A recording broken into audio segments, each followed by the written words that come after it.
Right, so basically, it's 1978, and Ken Edwards, an engineer who lives in Fernhead, an area of Warrington, is driving back from a union meeting. It's about 11:30 at night, and while he's driving along Dayton Road, a rather desolate area that runs aside the fence from the United Kingdom Atomic Agency, that had a secret low site there, he sees a silver man come down from some waste ground. He walks down a steep embankment, and as it comes down the embankment, he spots Ken as he's driving along. Ken pulls to a stop in his car, sees the silver man look at him. Ken is amazed. He feels like he's being pressed down beneath his seat. Never seen anything like it. The silver man then gets up, turns, looks at him, walks across to the big chain link fence, an 8-foot fence topped with barbed wire, and then simply walks straight through it. Walks through the fence. Not any sign of any damage to the fence, just literally as if it wasn't solid, and wanders off into the secret establishment. Somehow the story gets into the local paper, the Warrington Guardian, and hopefully you can see the picture of Ken in the Warrington Guardian from the 24th of March, 1978. There he is, and he just basically says, we've gone off to, he's reported this sighting, and he got to within about 15 foot of it before he walked away and walked through the gate. And the police had no reason to believe that Ken was lying. And that's the basic story. There's a close-up of Ken. Unfortunately, a few years after the events of the sighting, Ken died. So that means that we are kind of left with a gap in the information, because not many people were then able to ask about the sighting before he died, and clearly not very successfully afterwards. So this is the sketch that is quite widely found online of the creature that Ken Edwards is supposed to have seen walking down this embankment. Now, you've got to imagine that this is 7 foot tall, silver, reflective. You cannot get away from the fact, however, they are very strange arms which appear to be nipples. They come out of the center of the chest in a very strange position. It also seems to suggest that he's got some kind of laser beam eyes. But as you start to look into the reports and start to look more into the details of what was found, you actually find this was the original drawing that it's all based on, which is considerably different. We now have still a very strange creature. Well, it has arms in the correct places, but they do seem to come out the top of the shoulders as opposed to lower down. We can see it has a waist that was lacking from earlier reports. However, no indication of knees, and a very, very strange head. Now, at the time of his sighting, the Warrington Guardian was running lots of very, very, what you would class as strange stories in the paper. We had ghost sightings, UFOs, hauntings, and on the 17th of March, we had a full page about UFOs. So obviously there was a keen interest in it on the time that the sighting took place. Though interestingly, the Warrington Guardian does not refer to Ken's own sighting as actually being that of a UFO or an alien. It's just described as the silver man, which I always thought was interesting. Was there like a different variation in colours that were out there? So that just gives you an idea of how at the time they were interested in the subject. So it leads to the question, what kind of thing could Ken have seen? And over the years, many different things have been suggested. The first one, it's some kind of extraterrestrial life form.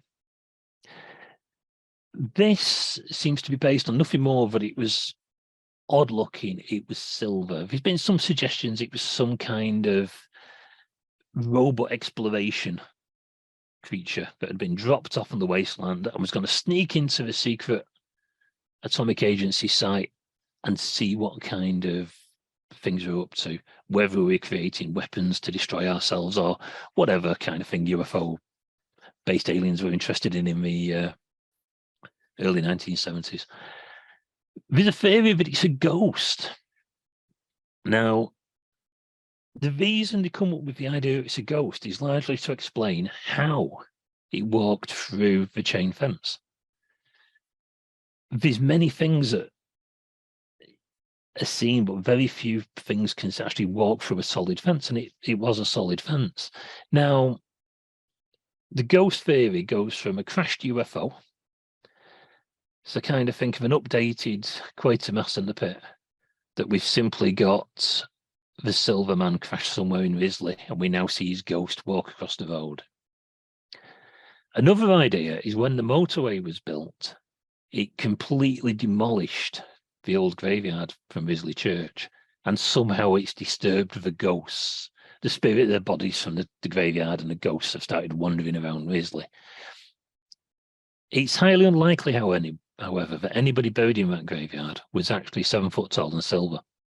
So again, we're not quite sure. There's been ideas of interdimensional travelers for some bizarre reason appear one side of the road and to walk across to the other. And again, it's to try and explain away how he can walk through the fence. The weird thing about the fence is, of course, any of these sightings, the biggest issue is how does he get through the fence? So this is where a lot of the really odd ideas come up. We have the idea of a tulpa, a fort creature.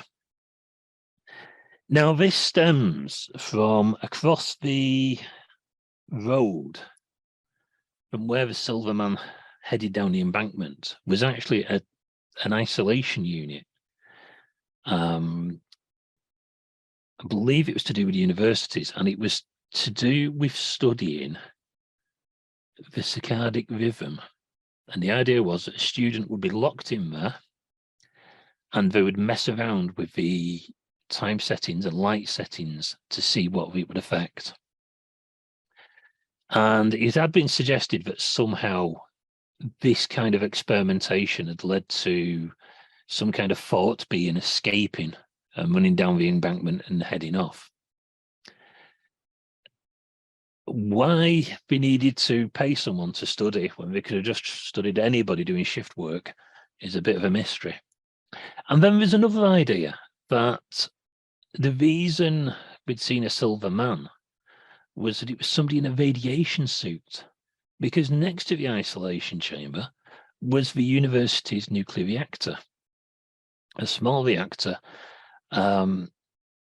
And one idea is that simply he had kind of driven along the road just as having some kind of emergency. So the man in silver was simply one of a team clearing up radiation. The problem with that is, of course, it was just one person. Nobody remembers a radiation leak in Birchwood, or Risley as it was. Again, it's just another idea that's been suggested over the years.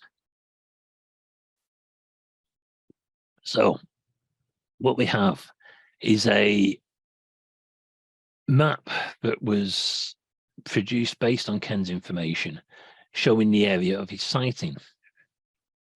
So we have to the right, the road from the M62, where he has come along Dayton Road, and we can see the reactor, and opposite the reactor, the fire station, and we can also see the atomic energy plant, and basically where the Silverman crossed down from some wasteland, across the road in front of Ken, through the fence, and somewhere into this secret UKAEA site. So one of the things I started to do was to investigate this, was to look at the actual sighting area to see what we could find today. and try and find out anything that might have been missed earlier. So this is a modern aerial view.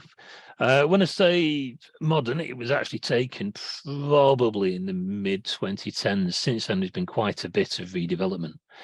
But the red road marked on it is Dayton Road, and it roughly shows the route that Ken was coming down. Midway along it, between the two roundabouts for circular areas, is roughly where the Silverman appeared. Now, trying to find pictures from the time is very difficult because it was a secret location. And it was that secret that it doesn't appear on many maps.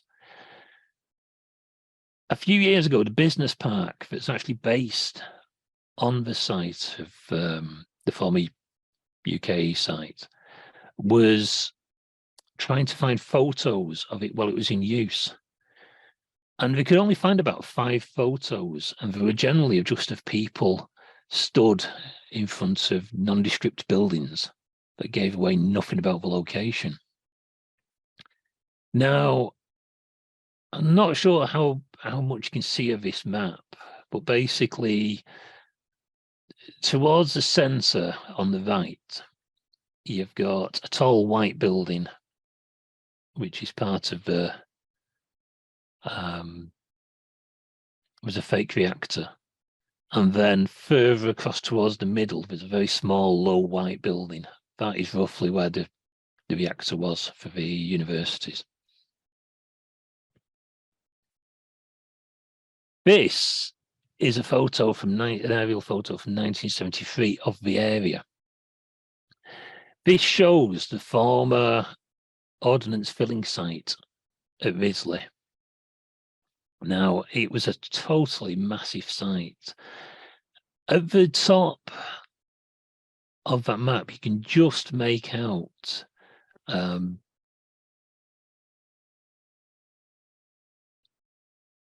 it's the white building at the top. It's roughly where, I don't think it covers where Ken was coming down, but it's the rough kind of area of what was behind the fencing.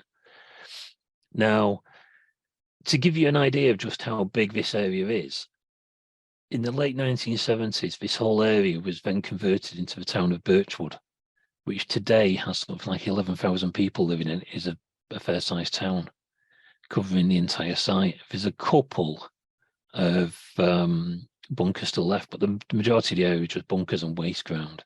It's the kind of thing that if we're filming an early 1970s Doctor Who, or maybe an episode of Blake 7, it would be used as an alien wasteland. This is a map from roughly the same time, and again, this shows that they were hiding the idea of what was going on there, because there was no indication other than it was a disused depot, where in actual fact it had been carried on in the use of nuclear research all that time. And again, it's this mystery that's led people to think there was some kind of reason for an alien to come down and have a peek of what was behind the fence and what people are up to. This map from 1947, somebody's marked down the red buildings on it. And the red buildings are existing buildings from the site that today you can still find. And these are helpful for the orientation of finding exactly where Ken's sighting took place. But not as useful as this 1974 orientation map. For an area that was supposed to be top secret and no photos were to be allowed, it's quite surprising that somebody managed to take this map home from work one day. And this does show all the locations that Ken mentions in his reported sighting. At the top, we have the reactor, we have the isolation chamber, we have the fire station, and the rest of the buildings. Now, if we get a close-up of the map, what we can see is that on Ken's original map, The reactor is roughly in the right place, but the fire station isn't. The fire station is actually closer to being opposite the isolation room, the isolation area. Now, with that information, it's then possible to go to the site today and look around and see if there's any clues to what had gone on. This photo was taken a couple of years ago. It's since the area has been completely redeveloped, but that is the original security fence that runs along the edge of the old site. That's the kind of fence that the Silverman is said to have walked through. It's quite a substantial fence. You can walk up to it, you can push your hand against it, you were not going to fall through it. It is, honest to God, 1970s fence. This is actually the fence post at the corner of the site that you can find on the map by Ken Edwards. Again, was in location and has since been removed. But it gives you the boundary of the site. This was the reactor building that the creature was supposedly walking away from. This was for I think it was Manchester and Liverpool University's reactor, and that's what it looked like. But again, while the Silverman was supposedly seen walking about, and it was thought that he was somehow interested in the nuclear power, his sighting was actually heading away from it. So it would seem very surprising that if he was interested in the nuclear energy, he would be walking away from this and going towards the documents that were stored across the other side of the road.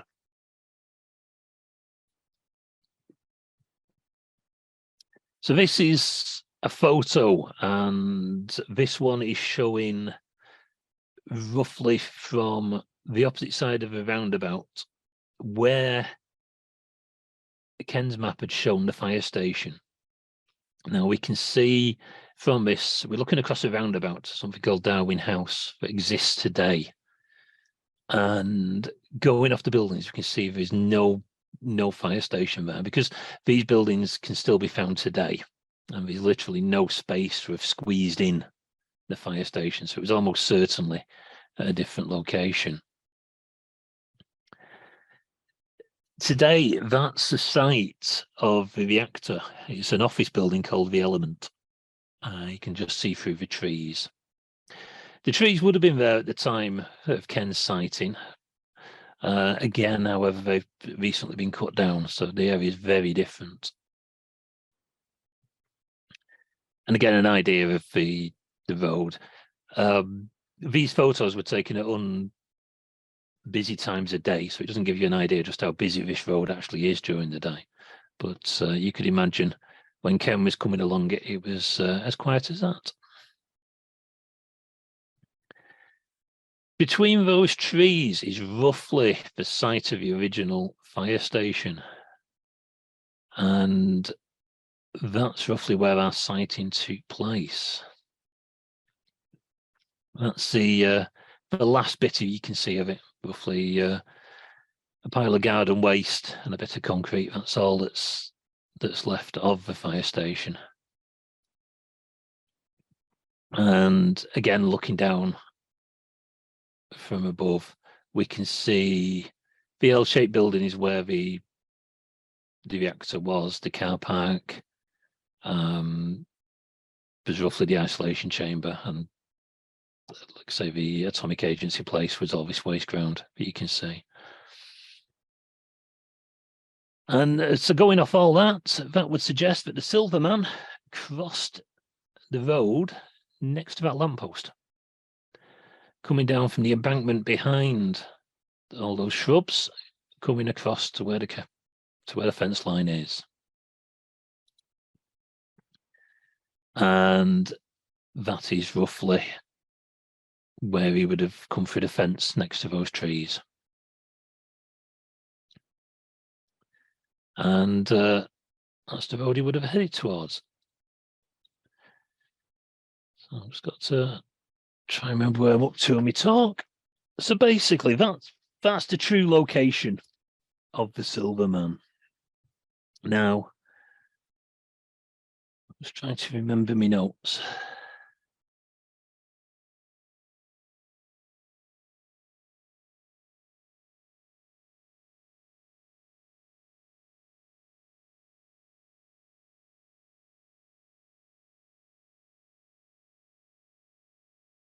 So basically, that's the location found.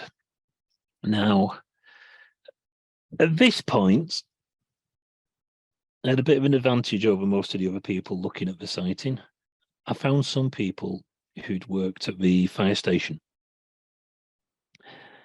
And this is where we start to see a completely different version of the Silverman story. It turns out that at the time, the fire service were a bit bored. They weren't the fire service for Risley, they were just the fire service for the atomic site. They mainly had to look after the mock reactor system they had on site. And what they were doing was working on the idea of liquid metallic sodium as a coolant for nuclear reactors. This substance will burn at a very high temperature. And because of that, they're given high temperature fire suits, which would happen to be big and silver. The firemen often got bored. There was very little to do. They were known to use the hoses to spray over the fire building onto the road to give the idea it was raining for passing people. It would happen on the 17th of March 1978 that one of the people working there, and we should call Big John because that was the name he was given, put on his fire suit, walked across the road, up the steps hidden on the embankment, up to the isolation building. And what he was planning to do was bang on the window and scare the student who'd been locked in there by himself, having his sleep pattern buggered up for the last week. He climbs all the way to the top, bangs on the windows, and gets no response whatsoever. John decides to come back down the embankment in his silver suit, heading towards back to the fire station. Imagine his surprise when he gets halfway across the road and he sees a van coming towards him. We see the van, pulls up. Ken Edwards sees his Silverman. John stood around 6'5" in his big silver suit. Last thing you'd expect to see. He then carries on across the road and gets to the fence line. So how does he get for the fence? Well, like everybody else would, he used a gate. And this is the mystery of the Silverman. That simply, when he came across the road, he was carrying out a practical joke on someone else, roughly where the car park is, comes down past the two parked trucks, and across the road. And his practical joke was aimed at the students. So obviously, nobody was planning to surprise a driver coming past. Now, there have been a number of looking at the reason why Ken may not have.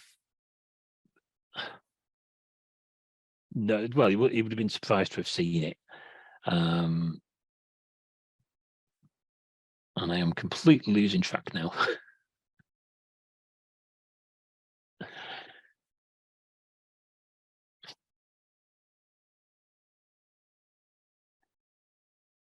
Right, so, looking at the site today, this is the location where the gates used to be. You can just see the black fence post. So it's just across the road from where he would have walked down. And I say either side of that road, you can just vaguely make out the posts. And this is what the gate would have looked like before it was cut down for scrap. And the very big, solid looking gates. Now, You would think that someone driving along would have noticed a gate. However, when you look at the gate with a fence attached to it, it's very difficult to see the join between the gate and the actual fences. At night, on a badly lit road, it's very believable that Ken would not have noticed there was a gate, especially if it had only just been slightly left apart.